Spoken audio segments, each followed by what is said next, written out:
মাঠ পর্যায়ে যখন আমরা গিয়েছি তখন আমাদের আসলে এটা প্রত্যাশা ছিল না যে আমরা এত বিপুল পরিমাণ সমর্থন পাবো জনগণের, কিংবা ধরা যাক যে এইভাবে আমাদেরকে রিসিভ করবে, এত ওয়ার্মলি রিসিভ করবে। তো সেটা আমরা জনগণের তরফ থেকে পেয়েছি, বিশেষত জনগণের মধ্যে তরুণ যারা, তাদের কাছ থেকে আমরা দেখেছি যে তারা বলেছে আপনাদের কাছে আমাদের প্রত্যাশা অনেক, এবং যদি জাতীয় নাগরিক কমিটির এই রাজনৈতিক দল না হয়, মানে এটা যদি বাংলাদেশের এই পরিবর্তিত পরিস্থিতির মধ্যে না থাকে, তাহলে মানে বাংলাদেশের ওভারঅল সিচুয়েশন আরও খারাপ হবে।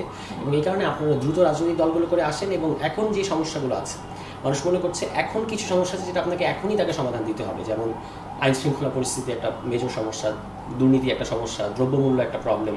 এর বাইরে রাষ্ট্রীয় প্রতিষ্ঠানগুলো আরও গণতান্ত্রিক করা, আরও সার্ভিস ওরিয়েন্টেড করা, এগুলোকে মানুষ মনে করছে যে মধ্যমেয়াদী সমস্যা, যেগুলো তারা চায় যে আমরা হয়তো আগামী আরও কয়েক বছরের মধ্যে ঠিক করে ফেলবো।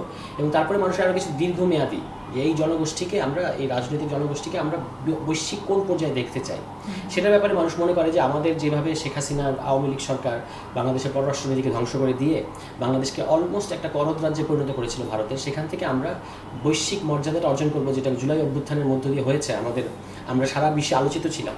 সেখান থেকে আমরা একটা রাষ্ট্র হিসেবে, একটা জনগোষ্ঠী হিসেবে বিশ্বে আমাদের একটা মর্যাদা থাকবে। এটা জনগণ আমাদের কাছ থেকে প্রত্যাশা করে যে আমরা এটা নিশ্চিত করবো। এটা হচ্ছে জনগণের দীর্ঘমেয়াদী, কারণ এটা একদিনও হবে না, এই জিনিসটা সময় লাগবে। কিন্তু মানুষ মনে করে যে আমরা যদি অন ট্র্যাক থাকি তাহলে এটা আমরা করতে পারি।